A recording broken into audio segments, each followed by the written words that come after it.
Okay team, for those of you who don't know me, I'm Chris Minto, I'm the Commercial Finance Manager. For those who do know me, you'll notice I've got a few extra COVID kilos going on, and I'm about to show you how I achieved that. What I'm going to do is walk you through a very basic homemade hamburger recipe. It's just a baseline recipe, the kind of recipe you can add extra bits to, build out to your own liking. So the first thing you want to do is dice up some onions and some garlic. So got the onions prepped here, half onion, roots still attached. That's really important for the way we're going to dice these up. So you're going to cut it like it's fingers back towards a hand, where the roots are the wrist of the hand. So you want to cut upwards the hand to make the fingers. Just like that, right? Then you cut down horizontally, and that gives you the dicing. The benefit behind this is it gives you a nice, easy way to get even cuts all the way through, and less hassle from having to chase bits of onion all around the kitchen. Found that out the hard way myself. Just turn the pan on at the same time. Just want it on a low heat with some oil in it. I've already got some rice bran oil in there. That's just going to help us brown this off. Hope everyone's been enjoying their experiences working at home, and that everyone's looking forward to getting back into the office.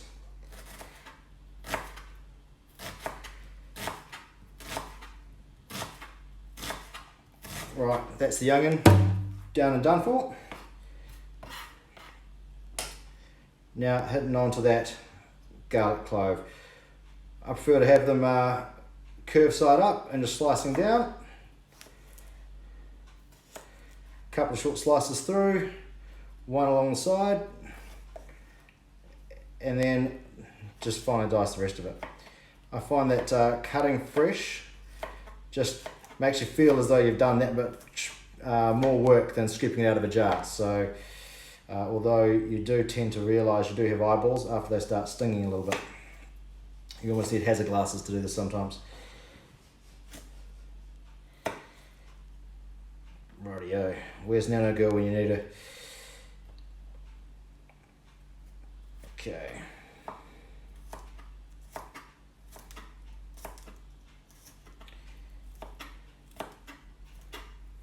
Cool.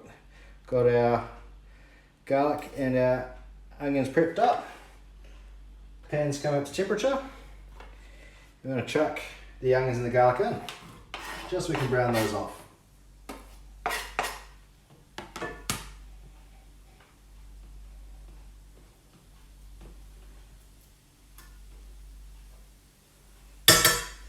Cool.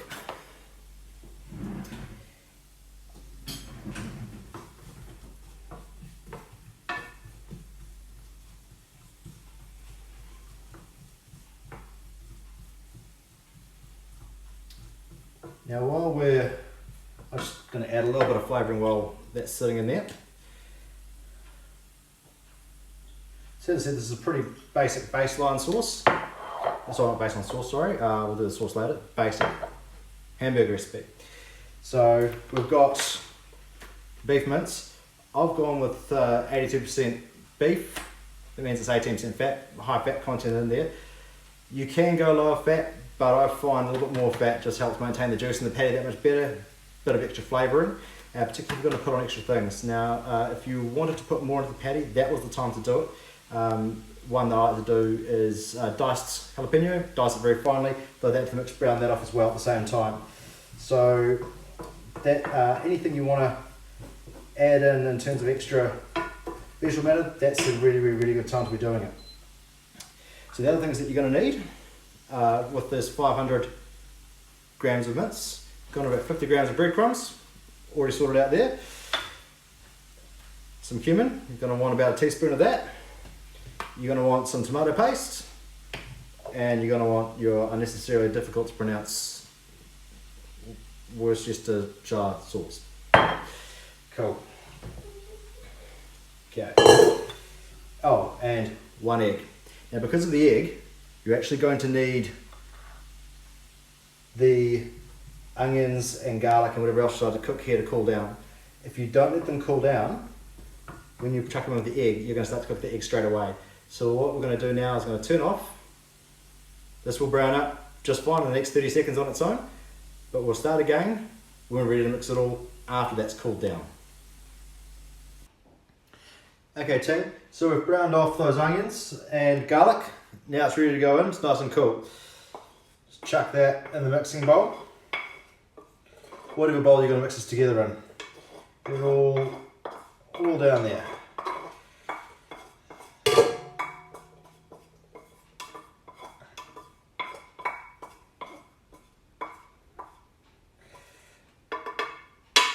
Great, awesome. All the keep it in there. So now's the time to add your meat. So if you're not into animal products, if you're more of a vegetarian or vegan kind of person, you could try that Impossible meat. Let me know how it goes. I've never tried it. Who knows? Could work. Chuck that in the bowl. That's the 500 grams of meat. Got the 50 grams of breadcrumbs. Chuck that on in there. Ready to rock and roll. The egg. So the breadcrumbs and the egg are going to bind this whole thing together. So just give it a crack. Crack on the inside of the bowl, so that way you don't make a huge amount of mess all over the floor. You can always get eggshell out of the bowl. It's a whole lot more annoying to try and get egg off a bench.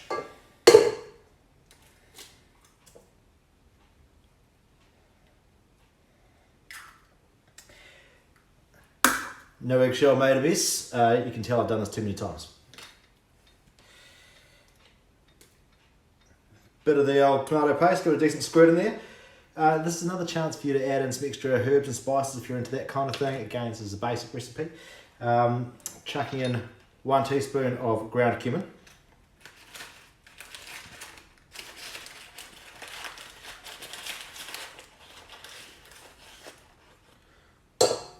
Cool.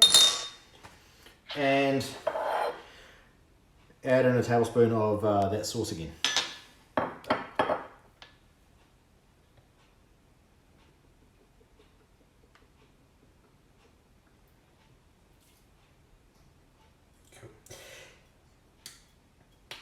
Now you don't actually have to add in any salt or pepper at this stage. You can add it in after you have made the shape of the patty. That is an approach.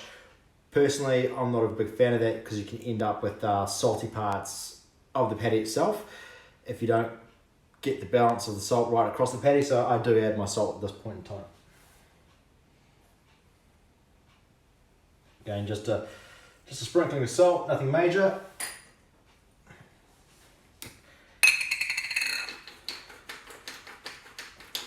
Sprinkling, pepper, nothing major. Awesome. Other things that can work in here, if you're going with pork instead, then you can always try chucking in bacon. And I did do this with shaved ham diced up into very fine pieces. That worked really well as well. So this is what the mixture looks like at this point. About to chuck this in the mixer. I don't think you need to see that. And what you'll see next is the making of the sauce. And then after that, tomorrow, let it proof overnight. Get the flavour building in the meat, you'll see the cooking of the patty. Alrighty team, onto the sauce. So what we're going to do is a very basic Big Mac imitation sauce. There's lots of Big Mac imitation sauces you can find online. This is one that we're going to give a crack to. There's plenty of other sauces you can try. You can try your own barbecue sauces, your own chutneys, lots of ways to do it. So one of the key ingredients here is pickle. You can either buy pickle chutney or you can just buy the pickles and dice them up yourself. So that's pretty straightforward.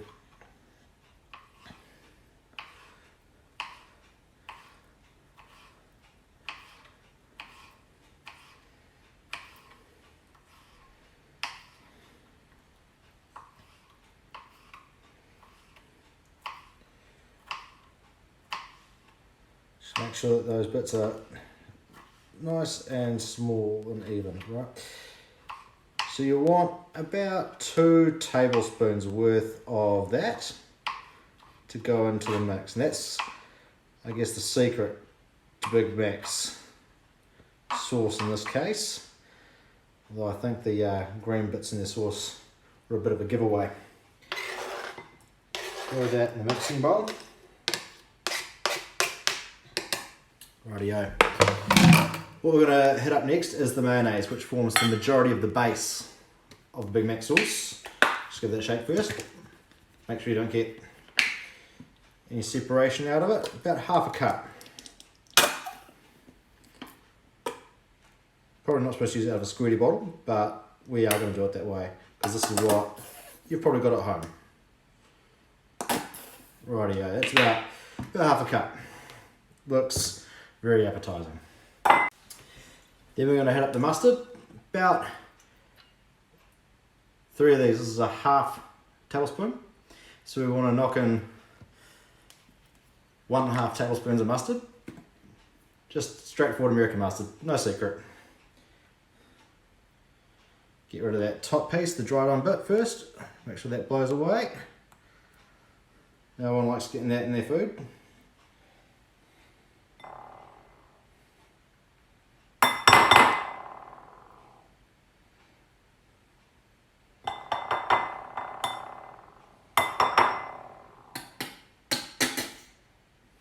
This is all sounding absolutely fantastic, isn't it? You can see why so many chefs wear black in their restaurants. So the stains don't show. Rightio. Now we're going to go for half a tablespoon of barbecue sauce. This is my preference. I go with more pork. Yeah, so now that I managed to get that lid off, had to cut the serrations. It was a brand new bottle. It hadn't been prepped up properly. Rightio, that's the half tablespoon of barbecue sauce we've got going on in there. That's also a lesson in why you should always check everything is ready to go first time round. Now 1.5 tablespoons of white wine vinegar.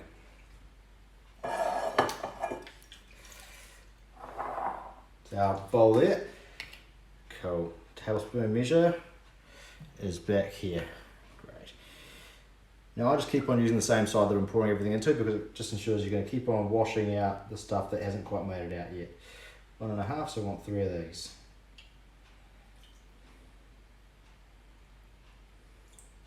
Rightio.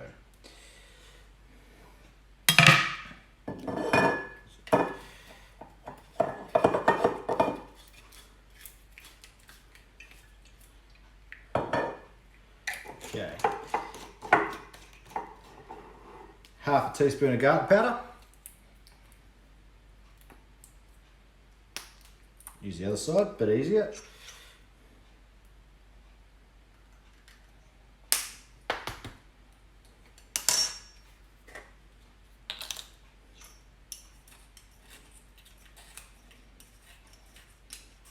So grind it up, hasn't been used in a couple of weeks. Chuck it in.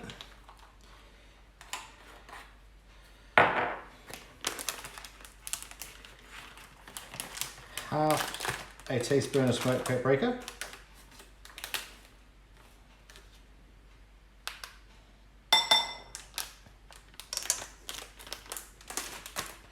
And then just a 1/4 teaspoon of salt, not too much. Rightio. Ready to rock and roll. All the ingredients in, ready to go. Let's give it a go.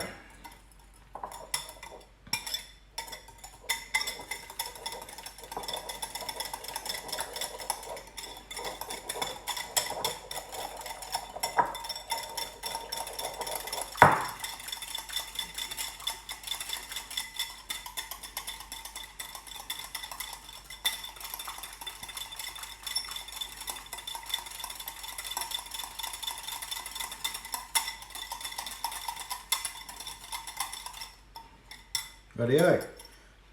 Big Mac sauce ready to sit in the fridge and set. Hi team, so we're now ready to proceed with the cooking of the burgers. The patties ready. They've had overnight just to proof up. Got the sauce here. Now on that mixture I made last night, after turning the camera off, I did a bit of a taste test and I found that it was, the recipe I gave you is just, for me, a little bit sharp with the combination of vinegar and mustard. So what I've done there is I've just added to that same mixture that you've seen before, added 3/4 of a teaspoon of sugar, just caster sugar, mix that all in, now it's fine, it's just cut that bitterness out. So it's a much smoother taste, much smoother on the palate. So what we're gonna do now is just, got the pan up to heat, got some oil in there already, so just gonna chuck our patties on. Sorry about that, just a phone call came through. So a little about me, joined RFA in late April, early May last year, so I've been around about a year. Really enjoyed my time, part of the finance team at 191. Avid golfer, thoroughly enjoy my time at golf. Play with people of different ages, both genders. I just enjoy the game for who it is and who's out there, so I encourage everyone to give it a crack. If you want to give it a crack, let me know. I'm always keen for people to come and join me. I'm not particularly good, so I'm not going to judge you. If anyone wants to take part in a broader RFA unofficial golf day, let me know. I'm keen to get some people around from different brands together to give golf a go and just to get to know each other, have some fun, pick out an afternoon or a Saturday or a Sunday and head out to Muriwai or up to Gulf Harbour or maybe out to Chamberlain, just somewhere nice, relaxing, and hit a few golf balls out together. So the way to know that your paddies are getting there is if you watch the side. You want that meat to be cooked about kind of the 2/3, 3/4 of the way through before you flip them over. You don't want to flip it too early, otherwise you don't actually get the cooking in the middle of it. That's something you just need to keep an eye on, because you can end up with that. If you flip them too early, you can have them seared on both sides but raw in the middle. So you do need to allow that time to cook right the way through. Mistake I find a lot of people make, I was going to cook on the barbecue, it is raining, but where I've gone to other people's barbecues, people overhandle the sausages and the meat patties. You should only need to turn them once, and that one time you turn them, turn it at the right time, make it count. So spent 10 years in telecommunications, working across what was at the time called Telecom, bit of time at Vodafone, and most recently at Chorus doing revenue assurance and commercial dispute resolution, which also involved a bit of regulatory work as well, understanding a regulatory framework and how we met our obligations to our customers and things like that. So quite a variety of finance / commercial experience, and that's kind of, I think, why I was the successful applicant for my role. It's just that bit of variety of the experience there. Rightio, so turn those over. You can see they've got the stripes on one side. You can see that's cooked most of the way through there. Rightio. Now, just gonna chuck the cheese on now. And we're actually just going to put a little bit of a lid on top just to help that really get through properly. Just a big pot lid, it'll do just fine. If I was outside, it'll be the range hood, the barbecue hood. So if anyone wants to talk about financial stuff or commercial stuff, always happy to help. Feel free to hit me up with a message or a virtual coffee request or photo copy request, whatever works for you. Always happy to talk through what you've got on your mind and ask some questions around what you may want to have a think about, given my experience that I'm able to be your tool for. Great. Now you can just see from the colour there, that cheese is telling us that the cheese is ready, and I've had a quick peek underneath the burger patty. Burger patty's ready, and a look on the side, you can see that is indeed cooked right the way through. So I've got a clean plate, so you never mix raw juice with cooked meat, never do. So I have got a clean plate out, ready for those to go on. Now notice I'm not doing anything particularly amazing to clean this off yet. So what I want to do is I'll take that fat and swish that fat around in here, it's still there, because I'm going to use that. I'm going to use that for the next part. And that is, got my buns toasted up. So I'm going to chuck these in here, just to give them a little bit of a crisping.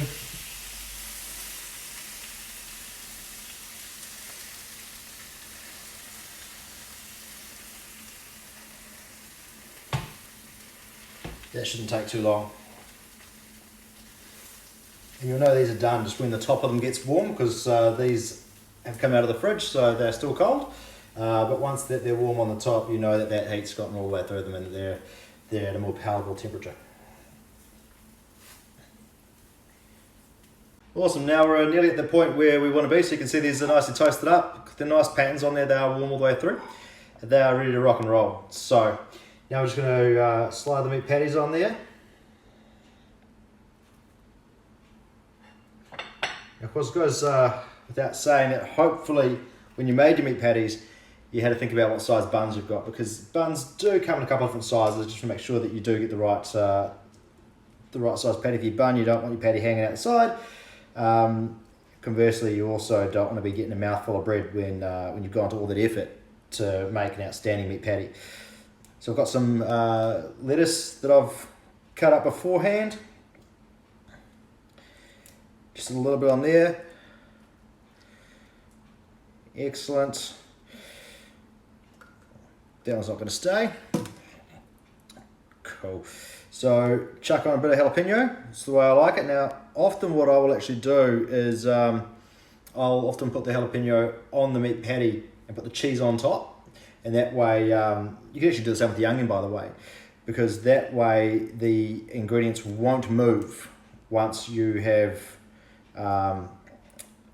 put them on top of your patty and locked down by the cheese. The cheese becomes kind of a little locking agent. It just makes it a little bit easier to eat without it going everywhere. Cool. So got the meat patty, a little bit of lettuce, some jalapenos, some onions. I would have had a bit more lettuce, but didn't really realise I was nearly running out of it. Let's chuck on some of that sauce.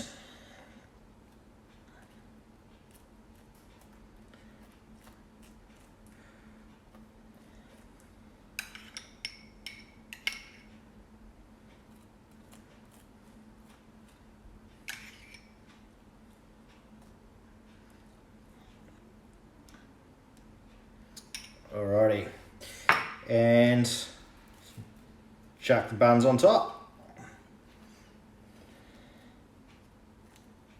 and that is my lunch. Give it a go, let me know what recipes you come up with, and we'll see if anyone else wants to put out what they've been cooking. I know you've got the most important part. I'll let you see me take a bite out of it.